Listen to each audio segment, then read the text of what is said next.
dapit sa iya. Ang gabos na tagalan mo, nagalas sa mga bagay na inusip ka mga pastor. Inigabos rinipos ni Maria sa iyong puso, asing pinagpulong ang mga pastor sa pagtuloy. Nagkukyaw asing nagpapaw sa Diyos. Hulikan mga bagay na sa itang nangyaring asinala mo. Gabos siring na tayo sa iyong nareta sa iyong sa ikawaluhan daw para sa sirkumsisyon ka ng buhay. Itinaw sa iya ang ngalan na Jesus, ngalan na itinaw sa iya ka ng bago siya ipinanginaw. Marahay na barata kan sa kong kagulan.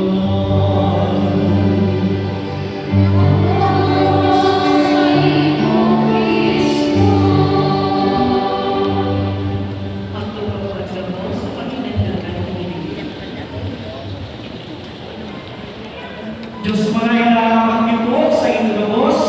Diyos maray na banggiman, Padre. So, alas 10:04 sa minuto. Bilang oras na sana, ma-celebrate ipakang New Year. May nakamutan ako sa mga aki. Ang pabuhay ni nga, pagpabuhay ni nga naman. Pagpabuhay ni Espiritu. Ako kukuha po na itong color blue, pag-umestic palafon, yan ang gaganahan naman. Ako sa dito na, natin palafon ito sa tulyo, iklimaya sa kusina. Iyan yung na sako iyan ang ugas, ang mayang gaganahan. Now, kung nagtanong ka po ng Ebanghelyo, ano na ang pangalan ka na nagduman sa Belen? Sige daw siya kasi, anong ngalan? Anong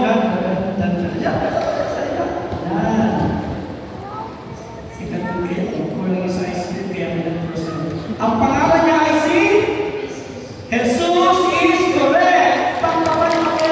Congratulations.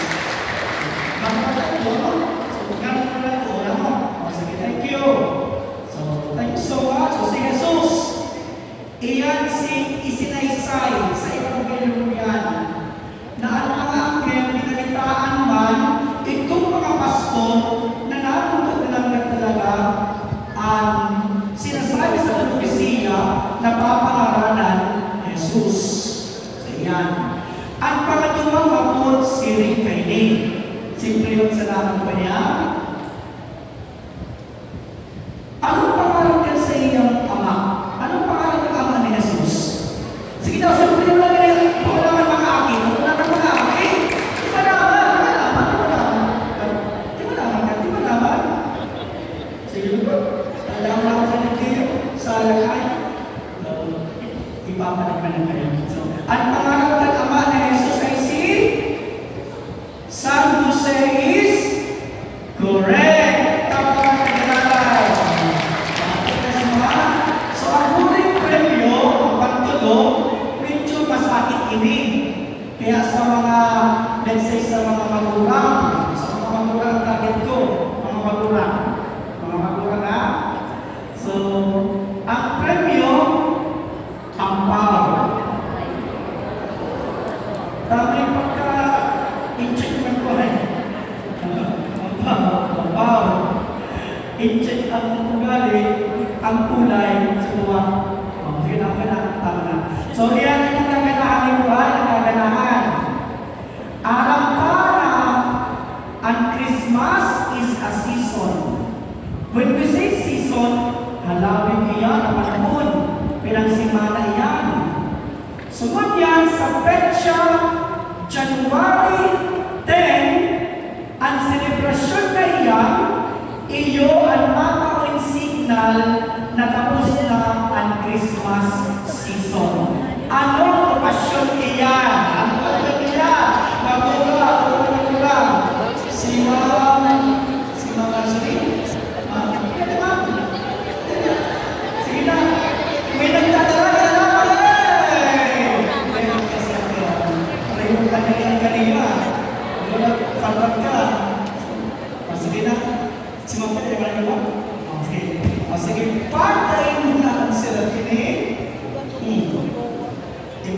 paano may isang pulo pa kasi ito. Pero sige, paano sa ito? So, ang selebrasyon na iyan ay Mali. Manay Malok, simento ha? Ang simpan niya is 3 days. Sa January 4 yun. Sala! Sala!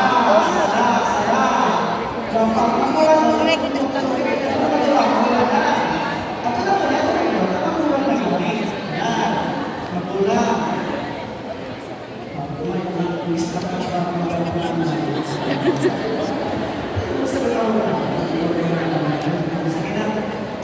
So, sige. Ano po ang siba? 26.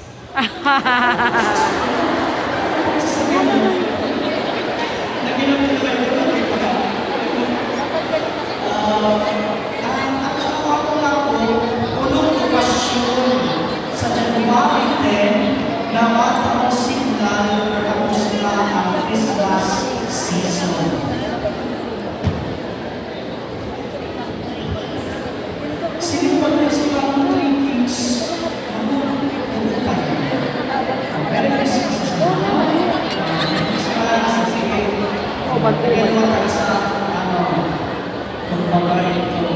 Invisible na after the Mass, after the Sangamo, magtatagal kayo na sila. Pagkakaroon sa lingwa, pagkakamagani. Ano po kasi yung pangalan ba? Matapos po ang Christmas season sa baptism of Jesus Christ. Happy New Year! Happy New Year! Okay, sige. So, amoyan ang kasimbahan. Matapos ang Christmas season sa pagbunyag ni Cristo sa salong panikutan ni Juan Bautista na ang selebrasyon ta January 10. Kailan?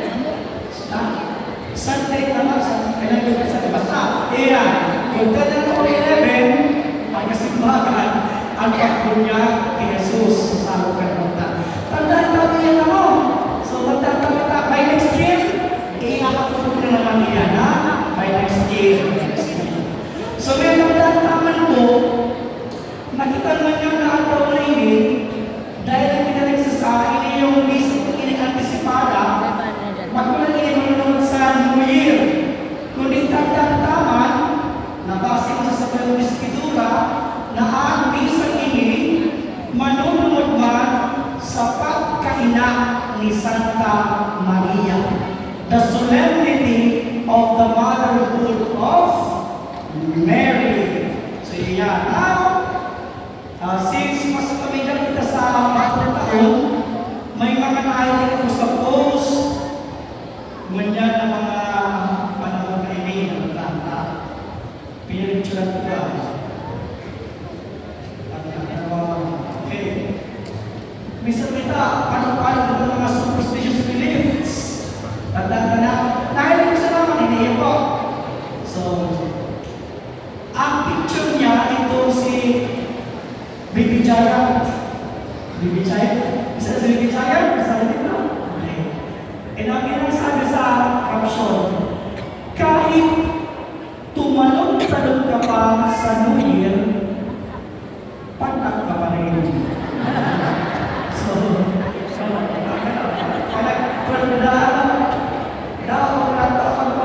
lukso ka pa dyan, tapong pantak ka na.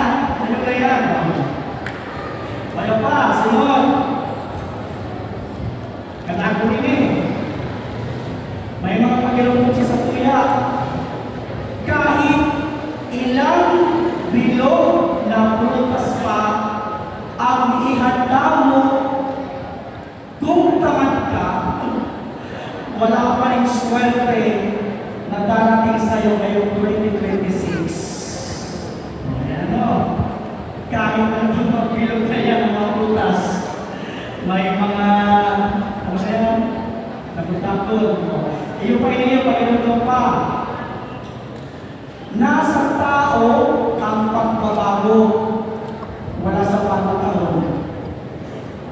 Nasa tao. Nasa tao ang pagbabago, mayo sa bagong taon.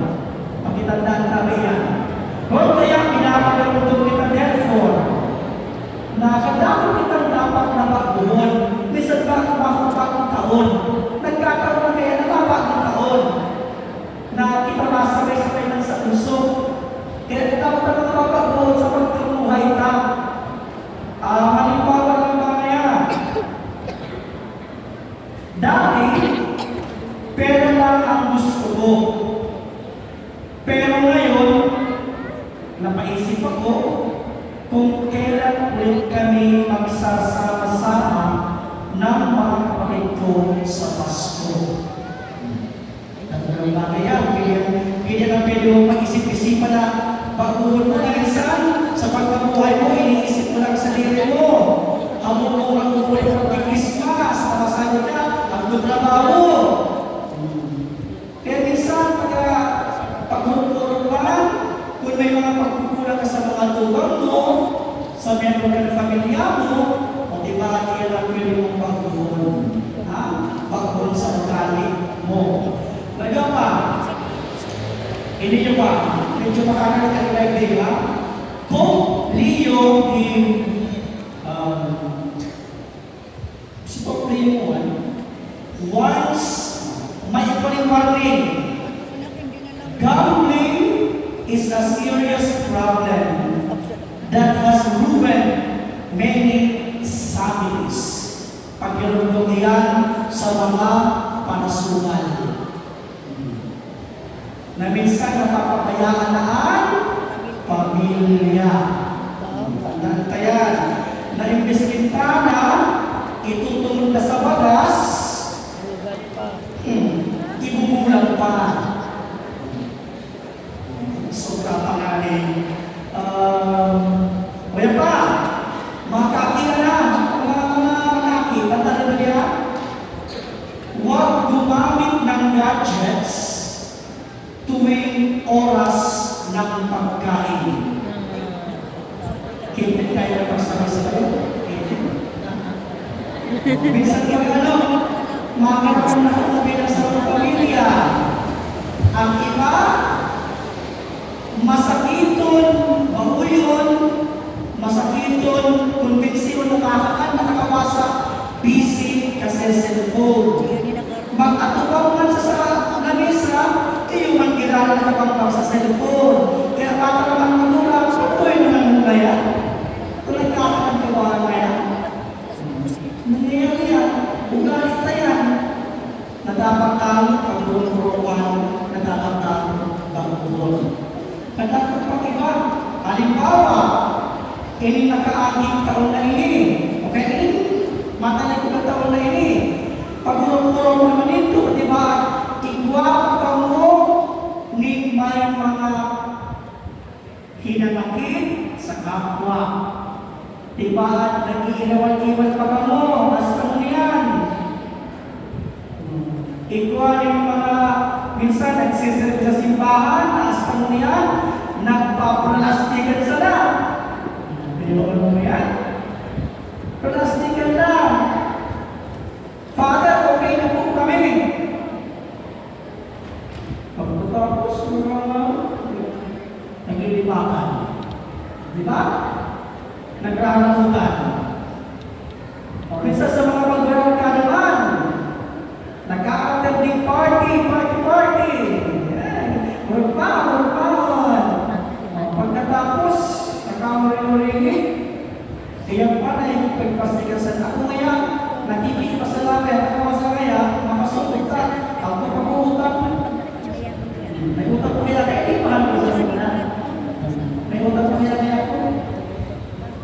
At pakikisama, dahil sa siyempre, nagtutulil wasada, na ikapagplastikan, ako kaya, ayaw mga yan mga bagay nila, lukas ka nun yan ma, pagkalautong dami, matay 26 na lamang, iba at ang utang mo, sa 2,000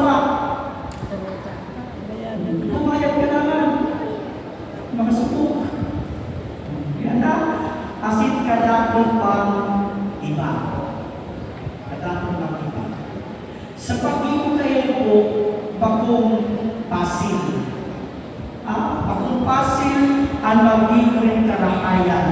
Bagong pasil at pasil nagsabi na gigipon ko na yan ng 2026, pero ang pag-ibig kayan, dinisilon na matatay.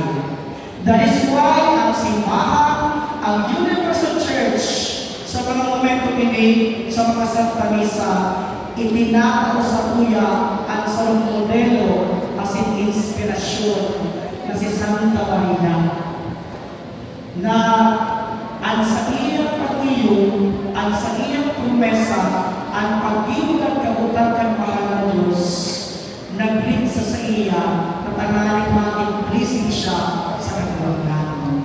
Nag-ipunin karahayan. Ang pag-yes niya sa kabutan kang Diyos, ipinahiling na iyan. Kaya, kung kita nasasakitan, magtulong kita, magpamigpig. Bilang tao, may mga kaluyahan kita.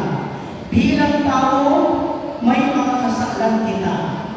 Pero bilang tao, we have this capacity to look and of course, na magrani sa satumpahan na ina, tagani maghagan ng tapang ang sintabang isa at sayang aking si Jesus.